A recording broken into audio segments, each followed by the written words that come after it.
Hi, you guys. Welcome to Sit Down Saturdays. Come and take a trip with me. Today's stop, Louisville, Kentucky. And also to the families of every person that has lost a loved one or a friend to police brutality. Now back home in Louisville, there's a chant that we've got down at Injustice Square, and we want you to sing it all over the world. Come on, Daria.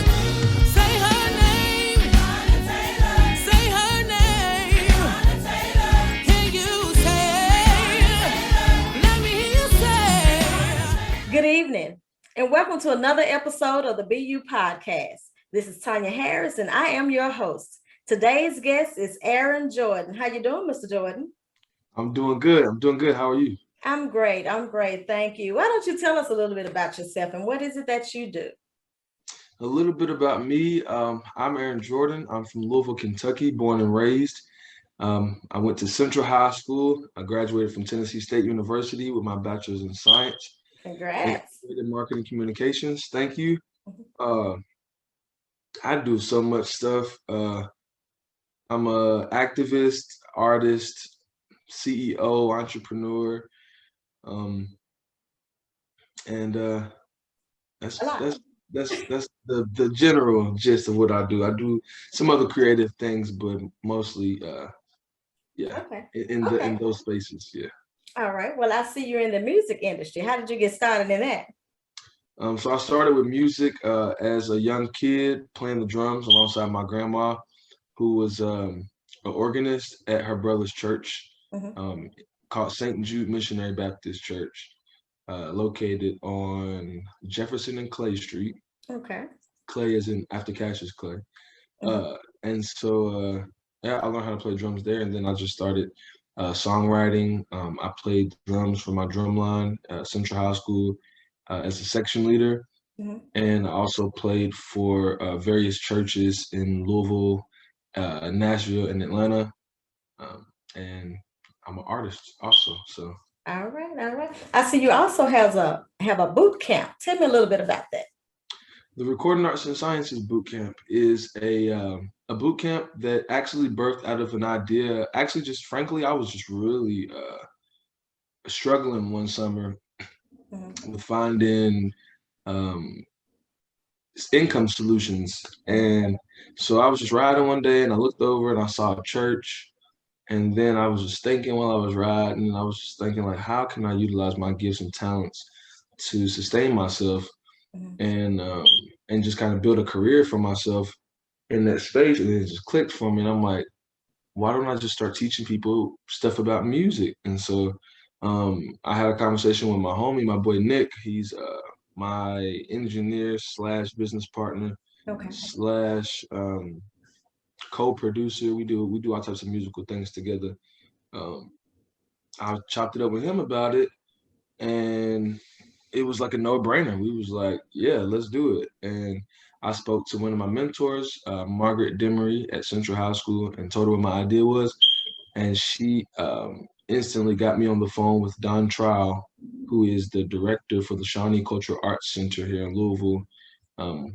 And from there, we were able to build a now 4-year-old relationship and partnership with Louisville Metro Parks and Recreation. So we teach kids how to do recording and engineering and songwriting, publishing, things like that.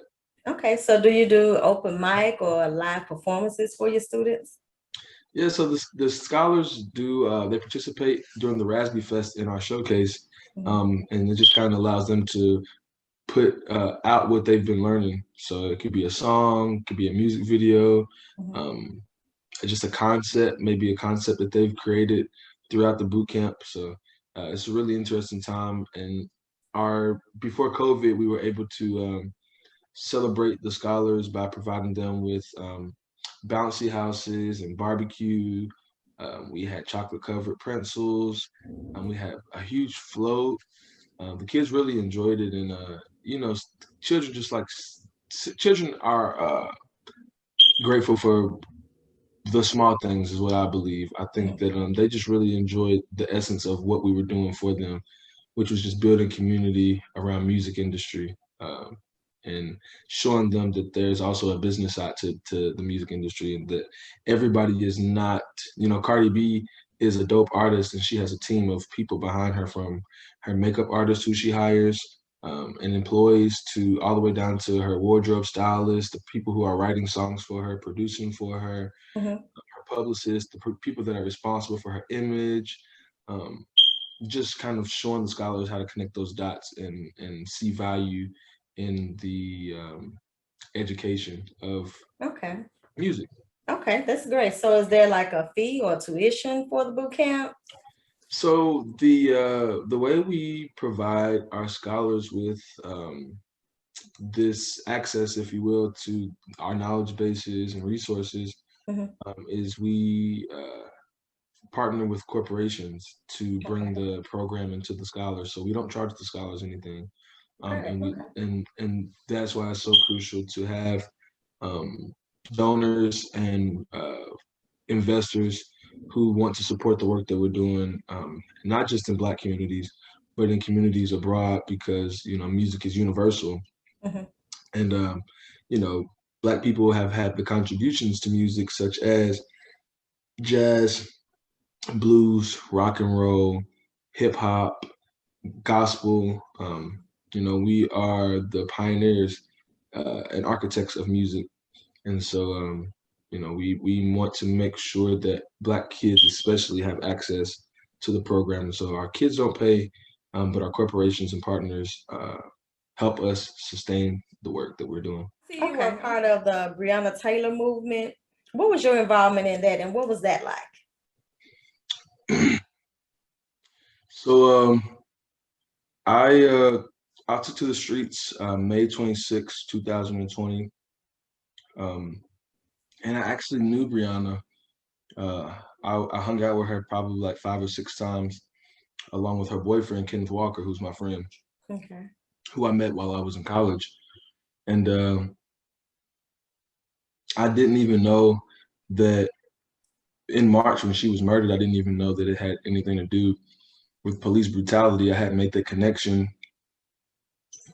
obviously because the Louisville Metro Police Department was working on covering up the entire story. So Mm. nobody made the connection to police brutality.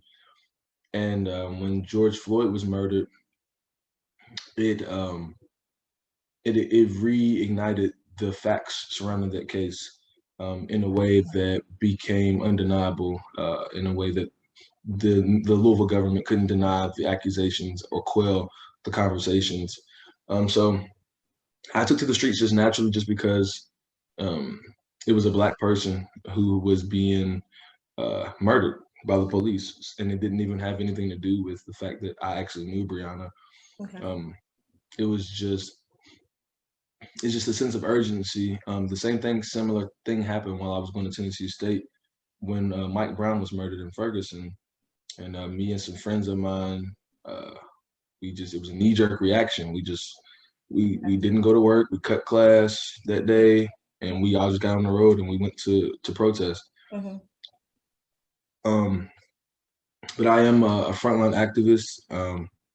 I not by choice, actually. I actually was terrified to even be responsible for the moment when I started to lead thousands of people. It was like literally thousands of people in the streets. Mm-hmm. And I had a friend, my friend Imani Dennison, one of my lifelong friends. I've been a friend of hers since we were kids. She looked at me and she was like, "Aaron, you got to do this."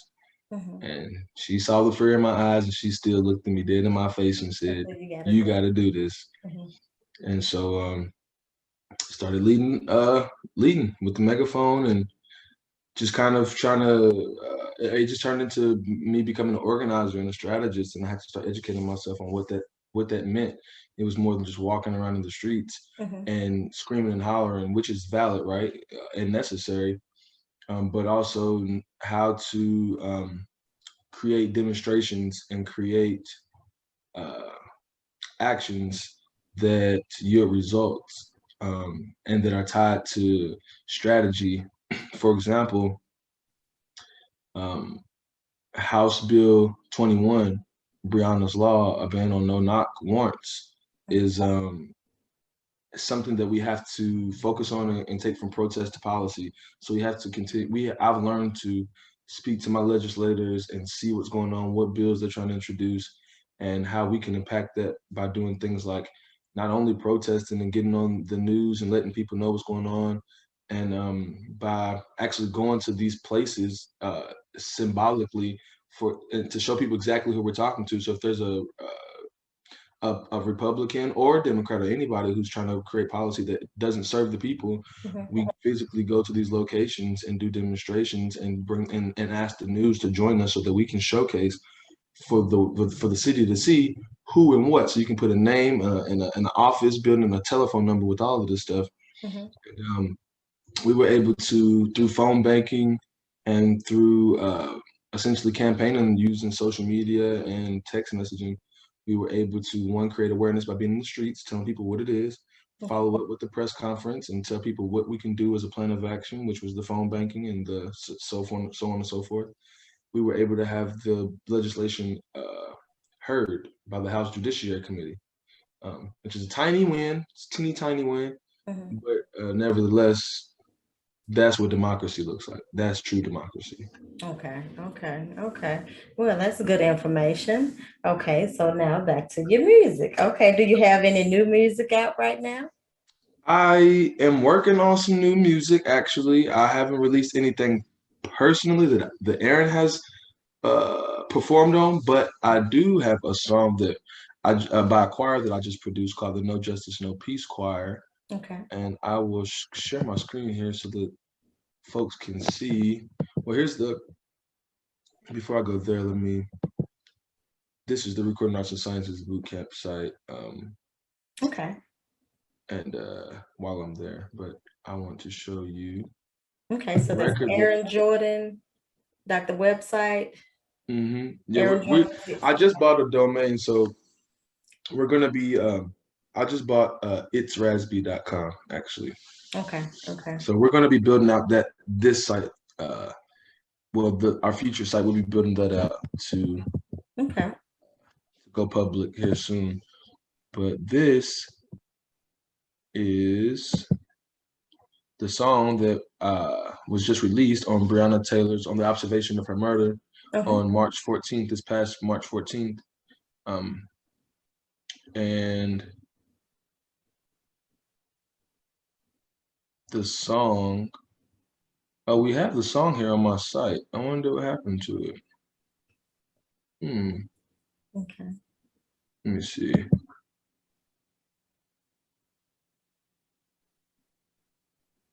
Okay, it's here though. So the Say Her Name anthem, the Say Her Name song, the Breonna Taylor anthem was released. And the song is hot, super fire. Okay.